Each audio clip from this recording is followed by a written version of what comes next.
43 years after the war ended, a retired colonel from the U.S. Army Corps of Engineers opened a rusted filing cabinet in a Baltimore warehouse and found a single-page report marked, "Classified, do not distribute." The document described a bridge in eastern Belgium, a 3-day German offensive that never reached its objective, and a name that appeared only once in official records: Corporal James R. Halford.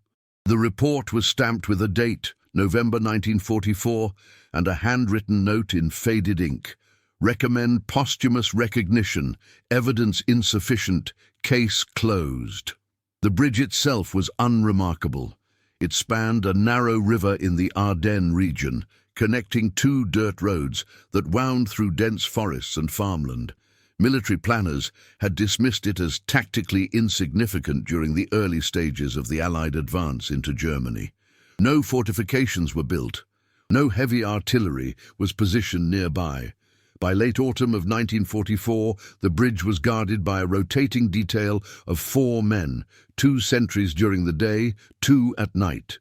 Their orders were simple: maintain visual contact with the structure and report any enemy movement. The assumption was that the German forces already in retreat would not waste resources on such a minor crossing. On the morning of November 18th, intelligence officers in Luxembourg received fragmentary reports of German troop movements near the Belgian border.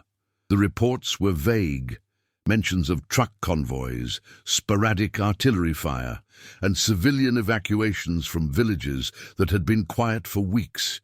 The information was logged, analyzed, and filed. No immediate action was taken. The bridge remained unguarded except for Corporal Halford, who had been assigned to the morning watch after his unit was rotated back from forward positions near the Siegfried Line.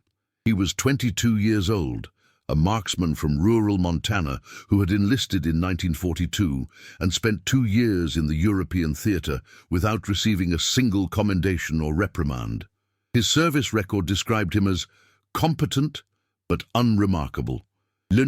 At approximately 10:30 that morning, Halford radioed his commanding officer to report movement on the eastern side of the river.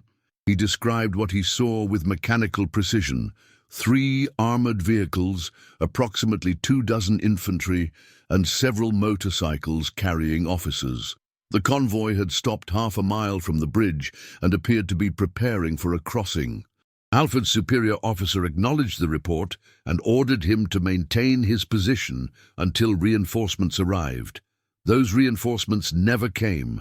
Within an hour, the German force had grown. Halford counted at least 60 men, 4 half-tracks, and what he identified as a Panzer IV medium tank. The convoy was part of a larger offensive, an attempt to exploit a gap in Allied defenses and push westward toward supply depots near Liège. The bridge was no longer insignificant. It was the only crossing point within 12 miles that could support heavy vehicles. If the Germans secured it, they would have a direct route into the Allied rear. Halford understood this. He also understood that he was alone. The first shots were fired at noon. Halford, positioned in a stone barn overlooking the bridge, began engaging targets with his M1903 Springfield rifle. He aimed for officers first, then drivers, then anyone attempting to organize the crossing. His fire was methodical and disciplined. Each shot was calculated for maximum disruption. The Germans returned fire with machine guns and mortars, but the barn's thick walls absorbed most of the impact. Halford moved between windows, never staying in one position for more than 2 or 3 shots. He reloaded in silence, counted his ammunition, and continued firing. By mid-afternoon, the German convoy had pulled back to the tree line. 2 officers were dead. One half-track had been disabled when Halford shot its driver through the windshield. The tank remained operational but did not advance. The German commander, a captain whose identity would not be confirmed until decades later, ordered his men to dig in and wait for nightfall. He assumed the barn was occupied by a squad of American troops, possibly with anti-tank weapons. He did not know it was one man with a bolt-action rifle and less than 200 rounds of ammunition. As the sun set, Halford wrote a brief message on the back of a field map and attached it to a carrier pigeon kept in the barn for emergency communications. The message read, "Bridge contested. German force estimated battalion strength. Require immediate support. Halford." He released the pigeon into the twilight and watched it disappear over the forest. Then he returned to his position, checked his rifle, and waited. The war had taught him patience. It had also taught him that survival often depended on small decisions: where to stand, when to move, which target to prioritize. Halford had no illusions about heroism. He simply understood that the bridge could not fall. Not tonight. Not while he still had ammunition and the ability to pull a trigger. The Germans would try again after dark. He knew this, and he knew that when they came, he would be the only thing standing between them and the road west. The night descended cold and silent. Across the river, lanterns flickered in the German camp. Halford could hear voices, the clatter of equipment, the low rumble of the tank's engine idling. He rested his rifle against the windowsill and closed his eyes for a moment, breathing slowly, steadying himself. Then he opened them and looked out into the darkness. The bridge still stood. The attack began at 2 in the morning. Halford heard them before he saw them, the soft crunch of boots on gravel, the metallic click of rifle bolts, the whispered commands in German drifting across the water. He estimated 20 men advancing in 2 columns, moving low and fast toward the bridge. They were using the darkness as cover, confident that the American position had been abandoned or reinforced. Halford let them come within 50 meters before he fired. The first shot dropped the lead soldier in the left column. The second hit an officer near the rear.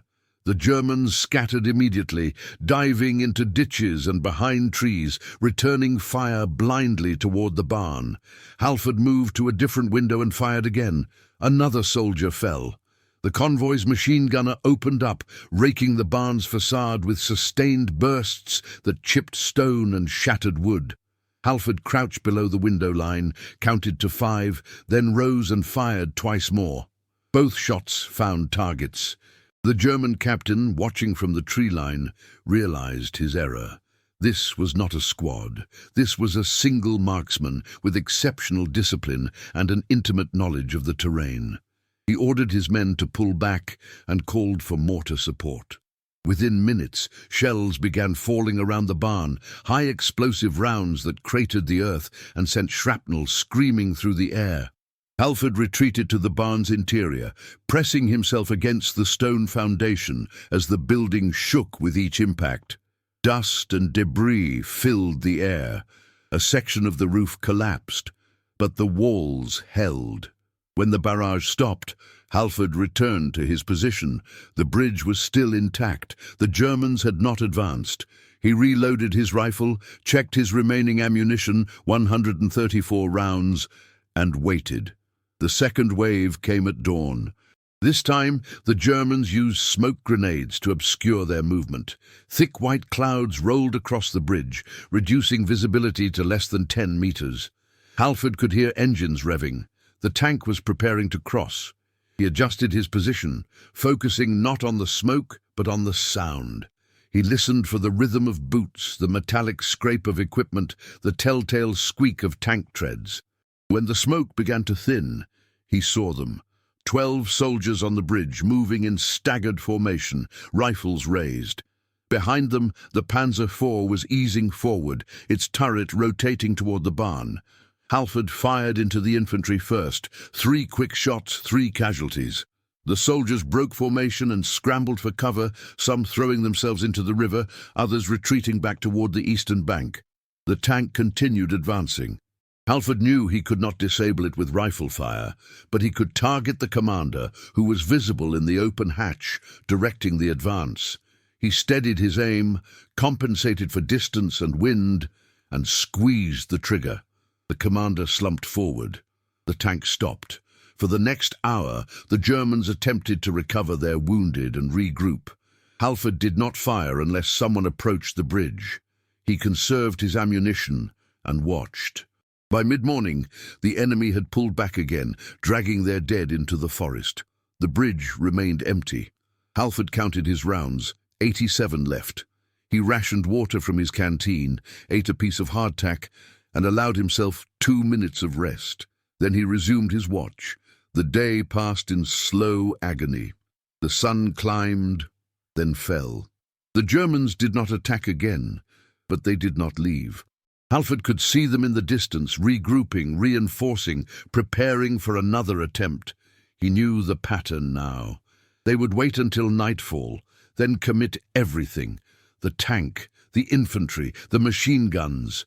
They would overwhelm the position through sheer attrition, assuming he was low on ammunition, exhausted, and incapable of sustained resistance. They were right about the first two. They were wrong about the third. As darkness returned, Halford performed a ritual he had learned in basic training. He disassembled his rifle, cleaned each component with a rag soaked in oil, and reassembled it by touch alone. The weapon was an extension of his body now, as familiar as his own hands. He loaded a fresh clip, placed the remaining ammunition within easy reach, and positioned himself at the window facing the bridge. Then he spoke aloud, his voice barely audible in the silence. "Not tonight. Ready." The third attack came at midnight. This time, the Germans used flares to illuminate the barn, turning night into searing white daylight. Halford was temporarily blinded, but did not panic. He dropped below the window, waited for his vision to adjust, then rose and began firing at silhouettes moving across the bridge. The flares burned out. Darkness returned. Halford kept firing. By the time the Germans retreated, he had 12 rounds left. He sat against the wall, breathing hard, hands shaking from exhaustion. His body was failing, but his mind remained sharp. He knew reinforcements would not arrive in time. He knew the Germans would try again at dawn, and he knew that when they came, he would not have enough ammunition to stop them. But he also knew something else. Every hour he held the bridge was another hour the Allies had to reposition, reinforce, and respond. His mission was not survival, it was delay. Now I invite you to leave in the comments where you are watching from and the exact time you're hearing this story. We're interested in knowing how far and at what moments of the day or night these documented accounts reach. Halford closed his eyes and listened to the river flowing beneath the bridge. The sound was steady, indifferent, eternal. The war would end someday. The bridge would still be here. But for now, in this moment, it belonged to him. The fourth day began without fanfare. Halford woke before dawn, his body stiff from cold and the unforgiving stone floor of the barn. His rifle lay beside him, exactly where he had placed it before allowing himself 3 hours of broken sleep. He rose slowly, testing his limbs for injury or numbness, and moved to the window. The bridge was silent. No movement, no sound except the river and the wind through the trees, but he knew they were out there, waiting, planning. Halford's ammunition situation had become critical. 12 rounds. He counted them again to be certain, laying each cartridge on the windowsill in a precise row. 12 chances to disrupt, delay, or destroy. After that, the rifle would become a club. He had accepted this outcome hours ago. Acceptance brought clarity. Clarity brought calm. He would use the remaining ammunition with surgical precision, targeting only those enemy actions that directly threatened the bridge's integrity. Every other movement would be ignored. Survival was no longer the objective. The objective was time. At 7 in the morning, a German reconnaissance team appeared on the eastern bank. 3 men, moving cautiously, carrying binoculars and surveying equipment. They were assessing the bridge's structural stability, likely preparing for a vehicle crossing. Halford watched them through his rifle scope, tracking their movements, waiting. One of the men stepped onto the bridge itself, kneeling to examine the wooden planks. Halford fired. The man collapsed. The other two fled back into the forest, 11 rounds remaining. The Germans did not return for 6 hours. During that time, Halford conducted what he called maintenance, a euphemism for managing the slow collapse of his own body. His hands were blistered from gripping the rifle, his shoulder ached from recoil, his eyes burned from lack of sleep and constant exposure to dust and smoke. He had not eaten since the previous morning and had rationed his water to a single sip every 2 hours. Hunger was manageable, thirst was becoming dangerous. He knew the symptoms of dehydration, confusion, weakness, impaired judgment. He monitored himself clinically, noting each sign, compensating where possible. At 1 o'clock in the afternoon, the Germans began shelling the barn again. This barrage was more concentrated than the previous ones. 12 rounds in rapid succession, all targeting the structure's western wall. The explosions tore through what remained of the roof and collapsed part of the second floor. Halford moved to the ground level, crouching behind a section of intact wall, covering his head as debris rained down. When the shelling stopped, he emerged covered in dust and blood from a minor shrapnel wound to his left arm. He wrapped the wound with a strip of cloth torn from his uniform and returned to his position. The bridge was still standing. The afternoon stretched into evening. Halford used the time to write. He had no illusions that the message would be found, but the act of writing provided structure, a way to organize his thoughts and document what had occurred. He wrote on the margins of a military-issue map, using a pencil stub he kept in his breast pocket. The text was factual, almost clinical. November 21st, 1944. Bridge defense entered 4th day. Enemy strength estimated at company level, reinforced with armor and indirect fire support. Ammunition critical. No communication with command. Civilian population evacuated from nearby village. German objective appears to be westward thrust toward Allied supply lines. Bridge denial remains tactically necessary. Will continue engagement as long as ammunition and physical capacity permit. Corporal J.R. Halford, 28th Infantry Division. He folded the map carefully and placed it in his jacket.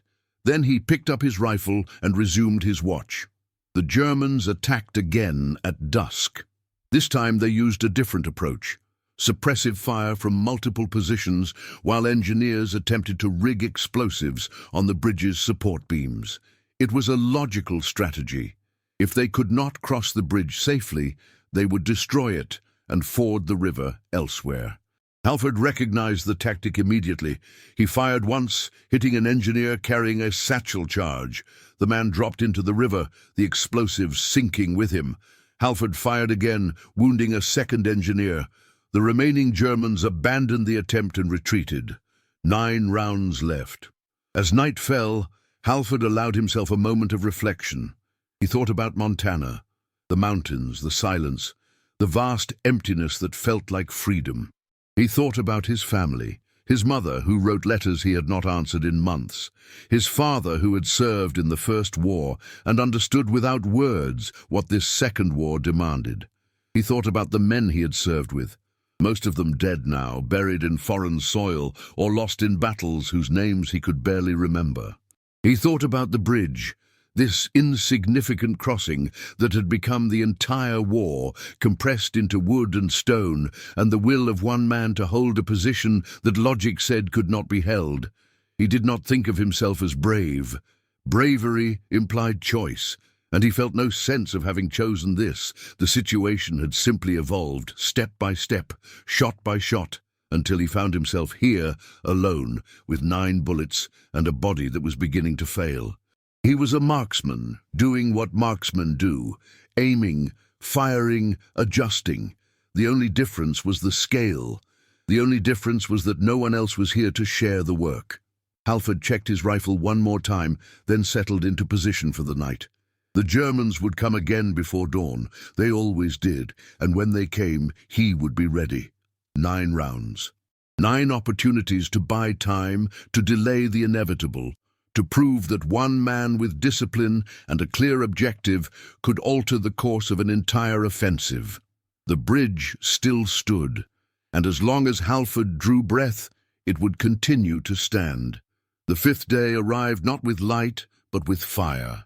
At 4 in the morning, the Germans launched a coordinated assault using everything they had: mortar fire, machine gun suppression, smoke grenades, and a full platoon of infantry supported by the Panzer IV. The barn shook under the bombardment. Walls cracked. The remaining roof beams splintered and collapsed inward.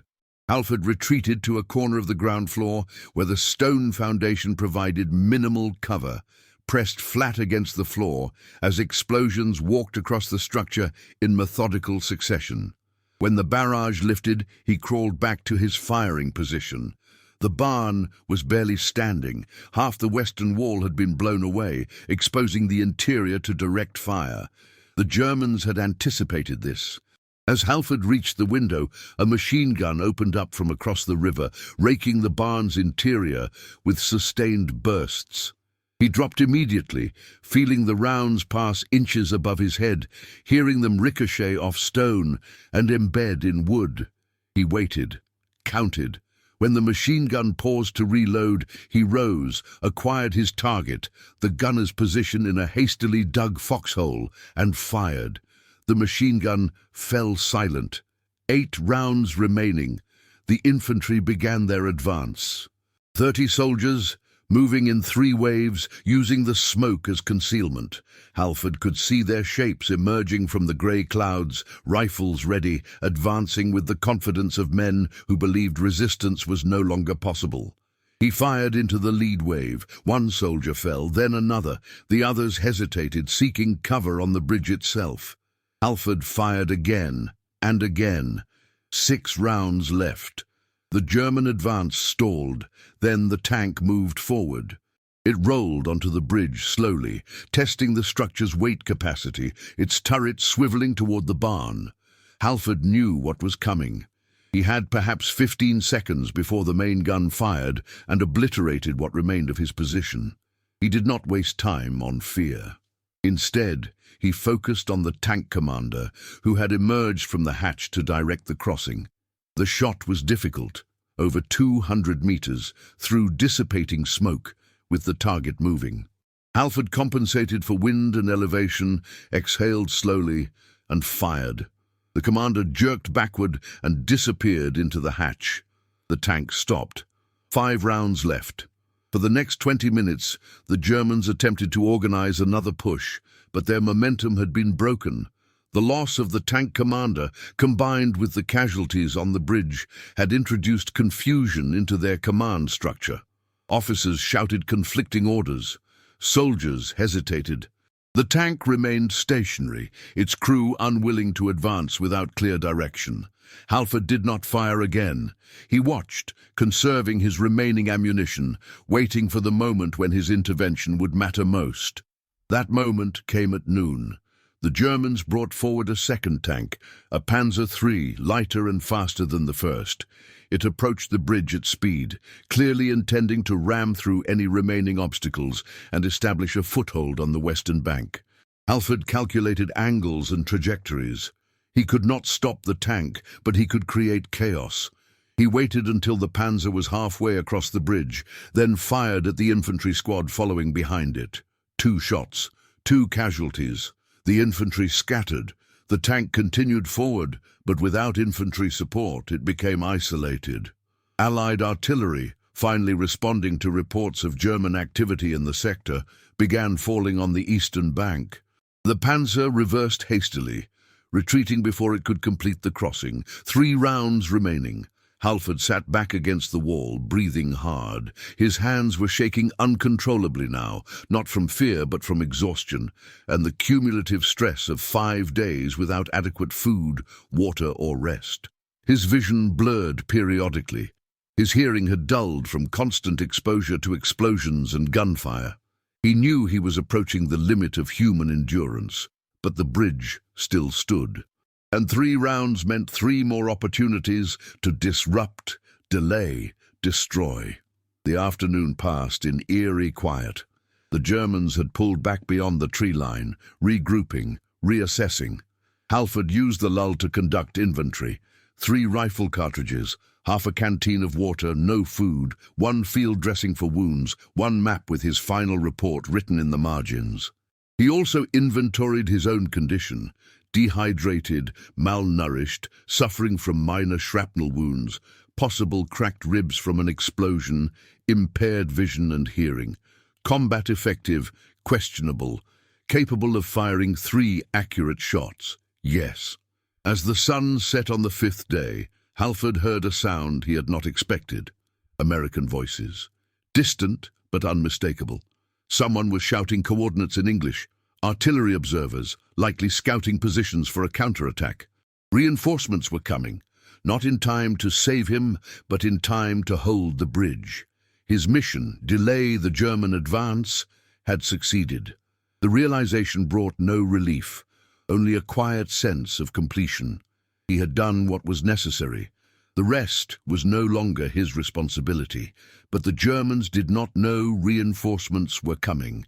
They would try one more time before dawn to secure the crossing. Halford understood this with absolute certainty. One final push, everything they had left, and he would be waiting with 3 bullets and a will that had not yet broken. He cleaned his rifle one last time, loaded the final 3 rounds, and positioned himself at what remained of the window. The night was cold and clear. Stars were visible above the smoke. Halford looked at them briefly, then returned his attention to the bridge. Not yet, he thought. Not while I still have ammunition. The bridge still stood. The attack began at 4:30 in the morning on the 6th day. The Germans committed everything: 2 tanks, 50 infantry, mortar support, and sustained machine gun fire from entrenched positions. It was not a reconnaissance probe or a limited assault. It was a desperate gamble by a German commander who understood that time had run out. If the bridge could not be taken within the next few hours, the opportunity would be lost. Allied reinforcements were moving into the sector. The window for exploitation was closing. Halford heard the engines first, the low rumble of armored vehicles moving through the forest, the higher-pitched whine of half-tracks transporting infantry. Then came the mortars, systematically destroying what remained of the barn. The structure was no longer defensible in any conventional sense. The roof was gone. 3 walls had partially collapsed. The floor was littered with rubble, spent shell casings and debris. Halford crouched in a corner where 2 sections of stone foundation met at a right angle, creating a narrow pocket of protection. His rifle rested on a chunk of broken masonry. 3 rounds in the magazine, 3 opportunities to matter. The first tank, the Panzer IV that had attempted multiple crossings, rolled onto the bridge with confidence. Behind it, infantry advanced in a tight formation, using the tank as cover. The second tank followed, maintaining a 20-meter interval. The German commander had learned from previous failures. This time, there would be no hesitation, no half measures. They would cross the bridge, establish a perimeter on the western bank, and hold the position until reinforcements arrived. Halford watched through a gap in the shattered wall. His vision was deteriorating. Objects appeared blurred, doubled at times. He blinked, forcing his eyes to focus. The lead tank was halfway across the bridge. The infantry was bunched behind it, moving quickly. He had seconds to make a decision: shoot the tank commander and hope to stall the advance, target the infantry and create casualties that might slow the assault, or wait for a clearer opportunity. He waited. Discipline overruled instinct. The tank reached the western bank and began turning to provide cover fire. The infantry spread out, taking positions behind trees and in ditches. The second tank started across. Halford tracked it through his sights, watching, calculating. Then he saw it, the German commander, standing in the turret of the second tank, directing traffic, coordinating the crossing, a critical node in the command structure. Halford aimed, compensated for distance and the target's movement, and fired. The commander dropped. The second tank stopped abruptly, blocking the bridge. Infantry attempting to cross were forced to climb over the vehicle or wade through the river. The assault lost cohesion. Halford shifted his aim to the infantry clustered behind the stalled tank and fired his second round. A soldier carrying a radio fell into the water. Communications disrupted. 2 rounds gone, 1 remaining. The Germans responded with overwhelming firepower. Machine guns, rifles, and the main gun of the lead tank all opened up on the barn simultaneously. The wall section Halford was using for cover began to disintegrate under the impact. Stone fragments sprayed across the interior. He pressed himself flat, covering his head, waiting for the barrage to lift. When it did, he crawled to a different position. A pile of collapsed roof beams that offered minimal protection but a better angle on the bridge. He could see the German commander of the lead tank now, attempting to reorganize the assault from his position on the western bank. Officers were shouting orders, trying to clear the stalled tank, get the infantry moving again. Halford had 1 bullet left, 1 chance to create maximum disruption. He aimed not at the commander, but at the fuel tank of the stalled panzer. The shot was nearly impossible, a small target at extreme range, partially obscured by smoke and infantry. But if he could puncture the fuel tank and ignite the vehicle, the bridge would be blocked completely. The German advance would collapse. Halford steadied his breathing. His hands had stopped shaking. The pain, the exhaustion, the fear, all of it receded. There was only the rifle, the target, and the discipline he had practiced for 2 years in this war. He exhaled slowly and squeezed the trigger. The round struck the fuel tank. For a moment, nothing happened. Then a thin stream of liquid began pouring from the puncture, pooling on the wooden planks of the bridge. A German soldier, trying to push the tank forward, threw a flare to illuminate the area. The flare landed in the fuel. The bridge erupted in flames. If this story has surprised you, go ahead and leave a like to help the channel. The stalled tank became an inferno. Soldiers screamed and fled. The second tank attempted to reverse, but was blocked by infantry scrambling to escape the fire. The wooden planks of the bridge began to collapse, unable to support the combined weight of vehicles and flames. Within minutes, the structure was impassable. The German advance had been stopped. Halford lowered his rifle. His ammunition was gone. His mission was complete. He sat back against the rubble and closed his eyes. He could hear American voices now, much closer than before. Forward scouts, likely, investigating the fire and the German retreat. Reinforcements would secure the bridge within the hour, or what was left of it. He did not move when the American soldiers found him 20 minutes later. He could not. His body had finally given out, dehydration, exhaustion, and untreated wounds overwhelming the will that had sustained him for 6 days. A medic knelt beside him, checking vitals, calling for a stretcher. Halford opened his eyes briefly and spoke, his voice barely audible. "Bridge held." The medic nodded. "Yeah, soldier, bridge held." Halford closed his eyes again. The war continued without him. The bridge burned. And somewhere in a Baltimore warehouse decades later, a report would be filed and forgotten, describing an event that military historians would debate for generations. How one man with a rifle held a position against overwhelming force for 36 hours, collapsing an entire German offensive through discipline, skill, and an unbreakable will. The official report filed on November 23, 1944, by Captain Arthur Hensley of the 28th Infantry Division, described the situation at the bridge in clinical terms. Enemy advance disrupted, bridge damaged but defensible. 1 casualty evacuated to field hospital. Recommend further investigation. The casualty was Corporal James R. Halford. The investigation never occurred. Halford was transported to a military hospital in Belgium, where doctors treated him for severe dehydration, malnutrition, infected shrapnel wounds, and what would later be diagnosed as acute exhaustion syndrome, a condition then poorly understood but recognized by frontline medics as the physical collapse that followed sustained combat stress. He remained unconscious for 3 days. When he woke, he asked a nurse where he was. She told him. He asked if the bridge had held. She said she did not know what bridge he meant. He did not ask again. The war moved on. The German offensive that had attempted to exploit the bridge crossing was absorbed into the larger chaos of the Ardennes campaign, what would later be called the Battle of the Bulge.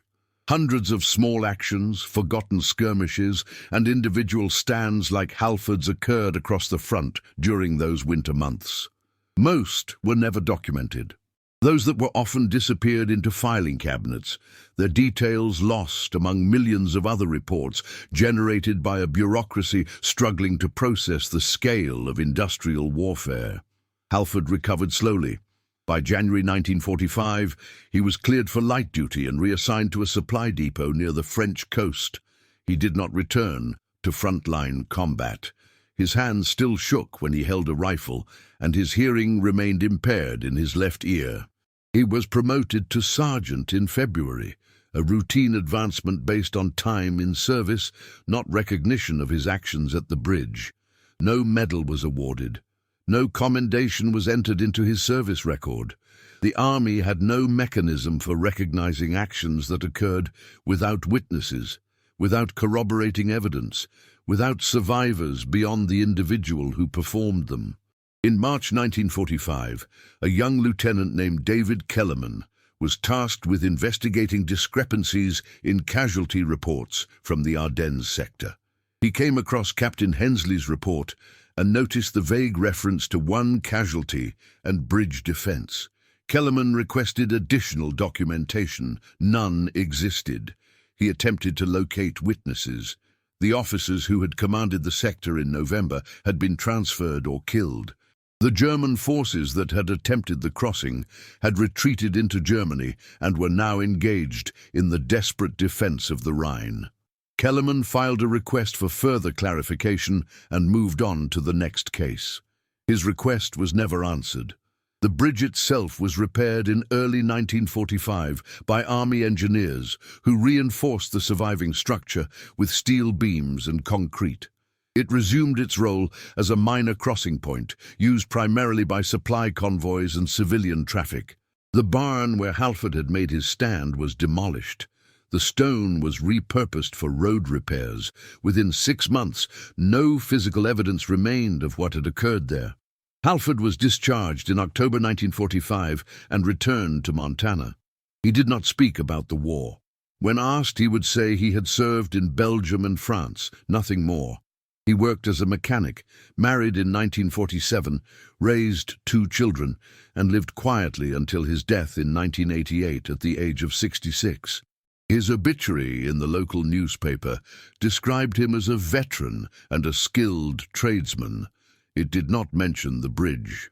In 1961, a German veteran named Klaus Reinhardt published a memoir titled Rückzug und Widerstand, Retreat and Resistance, which included a chapter about his unit's failed attempt to secure a bridge in Belgium during the winter of 1944. Reinhardt described the engagement as one of the most frustrating experiences of his service. We had numbers, armor, and artillery. The Americans had 1 man, and we could not take the bridge. It was as if the structure itself was defending against us. We later learned it was a single rifleman. We did not believe it then. We do not entirely believe it now. The memoir was translated into English in 1973, but received little attention. Military historians focused on larger campaigns. Reinhardt's account was catalogued as a minor anecdote, a footnote in the vast bibliography of World War II literature. No effort was made to identify the American soldier he described. In 1988, the same year Halford died, a researcher at the U.S. Army Heritage and Education Center in Pennsylvania began digitizing records from the European theater. Among the thousands of documents scanned was Captain Hensley's report from November 1944. The researcher flagged it as potentially significant due to the unusual phrasing, "1 casualty evacuated. Recommend further investigation." The flag was noted in a database. No follow-up occurred. It was not until 1991 that anyone made the connection. A military historian named Dr. Ellen Voss, researching small unit actions during the Battle of the Bulge, came across both Reinhardt's memoir and Hensley's report. She noticed the dates aligned. She requested Halford's service record from the National Personnel Record Center. The record was sparse. Assignment details, promotions, discharge information, but it confirmed his presence in the sector during the relevant period. Voss attempted to contact Halford for an interview. She learned he had died 3 years earlier. Voss published her findings in a 1993 academic journal article titled Forgotten Stands: Individual Actions in the Ardennes Sector, November 1944. The article included a reconstruction of Halford's defense based on available records and Reinhardt's memoir. It concluded, "The defense of the bridge represents an extraordinary example of individual initiative and tactical discipline. However, the absence of corroborating evidence and official recognition raises troubling questions about how military institutions document and honor wartime service." The article was read by fewer than 200 people. No mainstream media covered it. No memorial was erected. The bridge, still in use as of 1993, bore no plaque, no marker, no acknowledgement of what had occurred there 49 years earlier. It remained what it had always been, an unremarkable crossing point, significant only to those who understood what silence and stone could hide. In 2003, a documentary filmmaker named Thomas Grayson traveled to Belgium while researching individual acts of resistance during World War II. He had read Dr. Voss's article and became fascinated by the story of the bridge. Using Hensley's report as a reference, Grayson located the crossing, now a modernized structure with asphalt approaches and steel guardrails. Nothing remained of the original wooden bridge or the barn where Halford had fought. Grayson interviewed elderly residents of the nearby village, hoping to find witnesses or second-hand accounts. Most had no memory of the event. One woman, 87 years old, recalled hearing explosions and seeing fires in the distance during the winter of 1944. She said the Germans had tried to cross the river many times, but were always stopped. When asked by whom, she shrugged. The Americans, I suppose. Or God. It was hard to tell the difference then. Grayson's documentary, titled The Last Man at the Bridge, aired on a regional European network in 2005. It featured dramatic reenactments, interviews with historians, and narration over images of the modern bridge. The film concluded with a montage of archived photographs from the war, including one grainy image of a young soldier identified in the caption as Sepial James R. Halford, 28th Infantry Division, 1944. The photograph showed a man with a thin face, serious eyes, and the exhausted posture common to soldiers who had spent too long at the front. Grayson's narration over the image stated, "He held the bridge for 36 hours against an entire battalion. He received no medal, he asked for none, and for 50 years, almost no one knew his name." The documentary received modest attention in Europe and virtually none in the United States. Military history enthusiasts discussed it briefly on online forums. A few veterans organizations mentioned it in newsletters. The U.S. Army did not issue any official statement or recognition.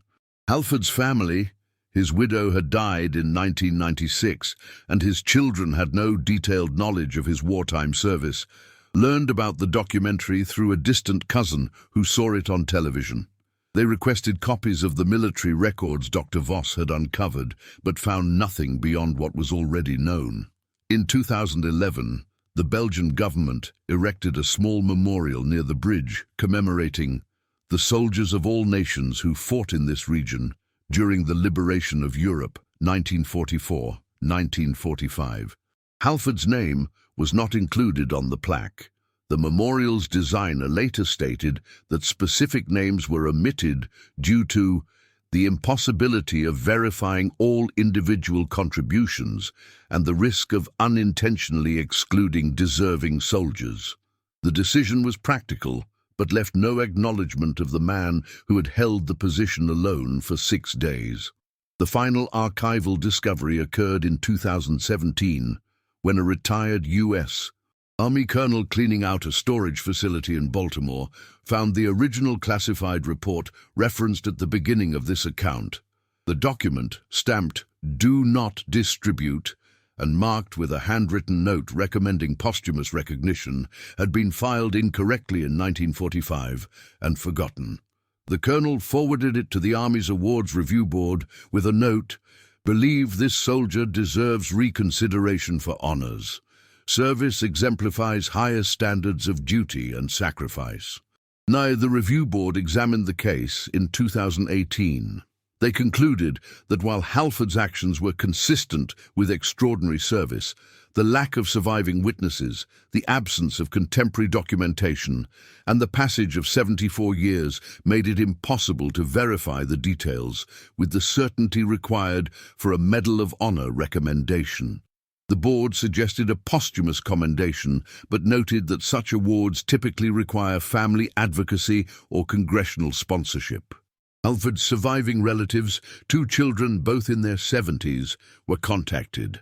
They declined to pursue the matter, stating that their father had never sought recognition and they preferred to honor his memory privately. The bridge remains in service today. Thousands of vehicles cross it annually, unaware of the history embedded in the stone and steel beneath their tires. The river continues to flow, indifferent to the fire and blood that once stained its banks. The forest has reclaimed the positions where German soldiers dug foxholes, and Americans died defending an advance measured in meters. Time has erased the scars, but the steel remembers, in the joints and beams of the reinforced structure, in the molecules of iron that once formed shell casings and rifle barrels, in the atomic lattice of metal that absorbed heat and force, and the terrible will of men determined to hold or take ground. Somewhere in that material record, the memory persists, not as narrative, not as heroism, but as fact. 1 man, 1 rifle, 1 bridge.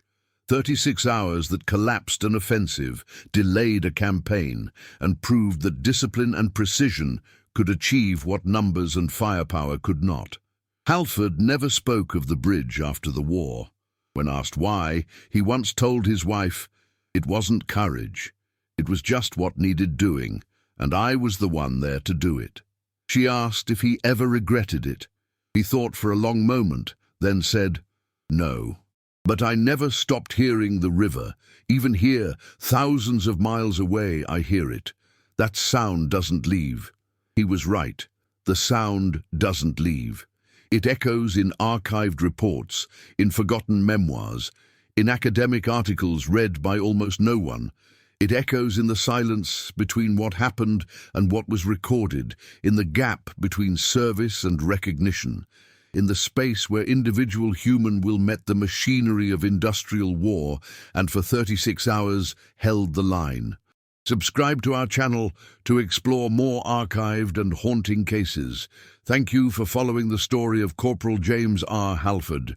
See you in the next video. The war ended. The bridge still stands. And somewhere in Montana, beneath a simple headstone in a quiet cemetery, rests a man who understood that history is not made by those who seek glory, but by those who, when the moment demands, simply do what must be done. The steel still carries the weight of what was forged there. The river still flows beneath the bridge, and the silence holds everything that was never said, never recorded, never acknowledged. But it happened. 1 man, 1 bridge, 36 hours, and a German offensive that collapsed because someone decided, alone in a ruined barn, that the crossing would not fall, not on his watch.